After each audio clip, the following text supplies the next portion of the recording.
Welcome back, folks. My name is LastKnownMeal, and today in Cyberpunk 2077 I'm gonna give you 5 things I would love to see in the first expansion of Cyberpunk 2077. Keep in mind, I won't be talking about some features like, for example, transmog and all of that, because honestly that should be included in an update rather than the expansion itself.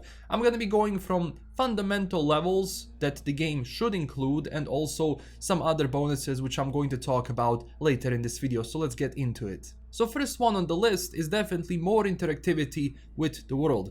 So Cyberpunk 2077 suffers from lack of interactivity in the open world segment. That means that you don't really have a lot of things to do in the city itself, like for example eating, drinking, doing all sorts of animations which are supposed to create interaction with Night City, but at the same time increase immersion within Night City and also interact with other people. One of the things in Cyberpunk 2077 is of course that the city is beautiful to look at, but once you actually try to interact with it, then it becomes problematic. Also, like for example, some of the buildings you can get into which become unavailable later on, like for example after a mission, I would definitely include a way for it to be available in the game even after those quests. And basically once you close and lock all of those buildings, the player doesn't have many things to go into, so I would definitely do more of that. In patch 1.5, in the new apartments, they included some of those things, like for example playing a guitar, drinking coffee, drinking tea, playing the pool and everything, but it obviously needs to extend throughout the world, and I hope in the expansion that happens. Number 2, more life path decisions and more decisions within the life path. So in Cyberpunk you have different life paths, that being Street Kid, Nomad and a Corpo. Now those three are essentially very different people. They come from different backgrounds, they have different ideas about the world, and they have different, ideas about people and everything else. One of the problems in Cyberpunk is that Street Kid role was too present throughout the game, and I didn't really feel like I was playing a Nomad or like I was playing a Corpo most of the time. Even I was trying to actively play a corporate role, meaning I was trying to be an asshole. And throughout the game I noticed that there really isn't much difference in some of the decisions you make, and besides the usual, extra dialogue you get throughout your life path, it doesn't really achieve much, which I do believe it could achieve much. And I also want, if I play as a Corpo, I kinda want to have more Corpo decisions, and I want to interact more with Corpos rather than someone else or other life paths, for example, which it wasn't really present in the original game. So hopefully in the expansion, now again it depends if the expansion is gonna be set within Night City or is it going to be a separate different map, like for example Blood and Wine was for The Witcher 3 in Toussaint. If that happens, I still wish that those decision making, especially going from different life paths, gets more, more noticed, and it actually has more impact than it has right now, because as I said, right now it simply doesn't. And it seems to me like every single time, every other life path besides Street Kid is role-playing to be Street Kid in the end, which is not really the case with this universe. So that will depend a lot on the story and what they include in the expansion itself. If the expansion includes that, honestly it's going to be a huge plus, because on top of that you're also going to get more replayability value, because obviously as a Street Kid you're gonna be doing one thing, as a Nomad you're gonna be doing a different thing, and obviously in the end as a Corpo you're gonna be doing something different, which definitely helps the game in the long run. Number 3, more netrunning.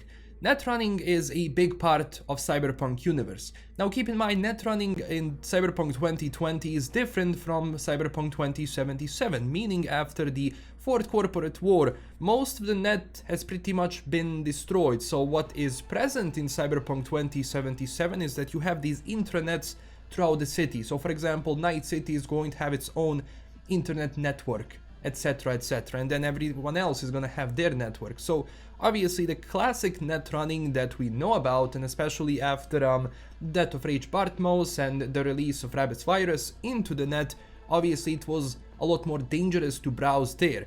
We saw some glimpses of the net when we were playing the game, obviously as you interact with Voodoo Boys, but honestly, it's not too much, and I would love it to be extended, because hacking people, hacking devices, that's crystal jocking, that's not netrunning.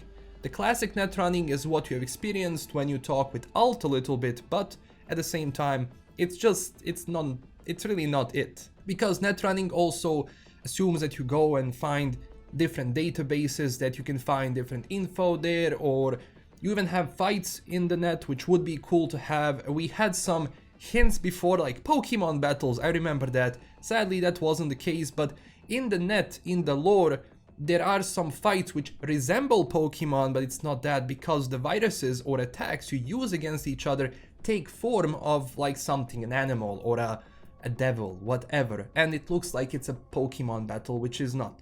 So at the same time, I doubt that's gonna be ever included, but I wish to see more net. Or at least I want to see more storylines within the net. Why not bring back Rage Bartmos? Maybe. I know he had his, you know, what happened to him and what we've seen of him in 2077, but at the same time, I want him to be more included, or not him, but net in general, because that's such a huge part of Cyberpunk history and Cyberpunk lore in general, and it's gonna be beneficial if you're kind of going for that. Number 4, more cyberware. So cyberware in this game is alright, but there is a definitive lack of cosmetic cyberware or cyberware in general, which makes you look more as you would in this universe. So in the game itself, you have the gorilla arms, the mantis blades, the monowire, but I want to see more, because the universe itself is just filled with many cyberware you can use, and it wasn't really included in the game. So I want to see more, not just that, but also cyberware throughout the body, which also changes how your character looks. Because honestly, it would be kind of cool to have a full chrome body, or to have maybe half of the face which is going to be metal. I know that's probably too much to ask sometimes, and the mods have been pushing for that aggressively. That's why, for example, you have some of the mods where you can change how the legs look and everything to make it like as something as an NPC would have in this game. So obviously people want that, and again, cyberware is just it's a core part of the universe, it's a core part of this subgenre, so I would love to see more. And obviously, as I said, not just from the cosmetic standpoint, but also from the attack and defense standpoint as well, because that can also change how your playstyle is gonna be, how you're gonna be fighting enemies, and again, that will help with replayability of the game, because if you have more builds, if you have more decisions, as I said, if you have more decisions that you make throughout your from your life path, it will be beneficial for the game, it will be beneficial for the future.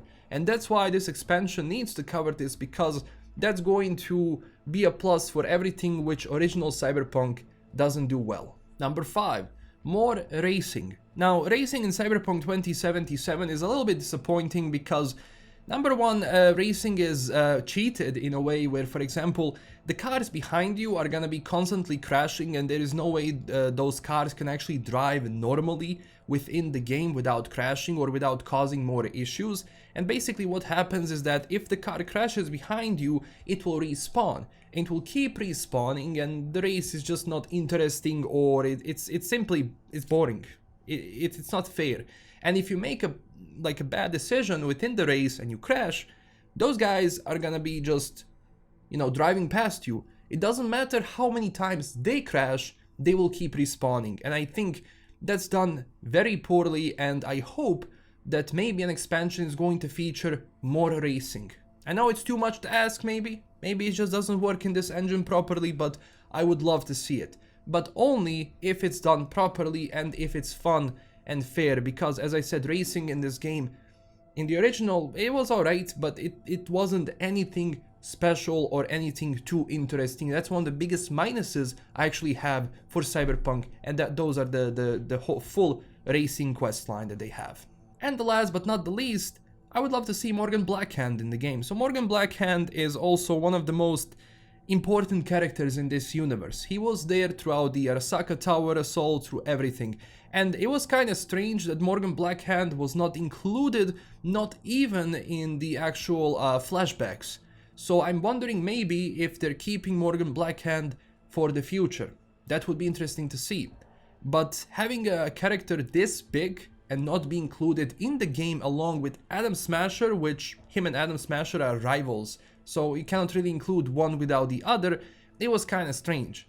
And I think it would be beneficial to have Morgan Blackhand in the game, number one, because I kind of want to see him in the game from the lore, and second of all, I think that would be a really nice quest line, and that would also serve as a little homage to like Cyberpunk 2020 and to a character being Morgan Blackhand. I mean, when will you get the chance to include Morgan Blackhand if not now? But if Morgan Blackhand is included, then maybe they're gonna include more Militech, because Militech in general wasn't so present in the game as much as Arasaka was in the main story. So I hope that along with Morgan Blackhand, they also include more Militech into the game, where we can explore that corporation even more, interact with people, etc, etc. So definitely a little bit of a subjective bonus thing, but at the same time I'm sure a lot of people would also love to see Morgan Blackhand within the game, because I think it would be a nice quest line. It would be just cool to play like that. And this is everything for today. I listed 5 things plus 1 bonus which I would love to see in the first expansion for Cyberpunk. It will depend how big the expansion is going to be, what are they going to give us, and like for example, if this is going to be only 1 expansion or more. They keep mentioning 1 expansion, like they keep writing it, but I keep telling people it's for this expansion. But at the same time, gonna be honest, they're still not responding for the question, is it gonna be 1 or more expansions? So right now, that's all up in the air, honestly, when it comes to that. And I'm a little bit worried, but we'll see what's gonna be happening once they announce more, because right now, we simply cannot know. But again, tell me, what do you want to see in the first expansion for Cyberpunk? And at the same time, tell me, what do you think about this list, which I mentioned in this video? Also, check us out on Twitter and Discord. And if you enjoyed this video, don't forget to click that like and subscribe button. Also, huge thanks to my current Patreon supporters. This is LKM signing out, and stay classy, everyone. Bye bye.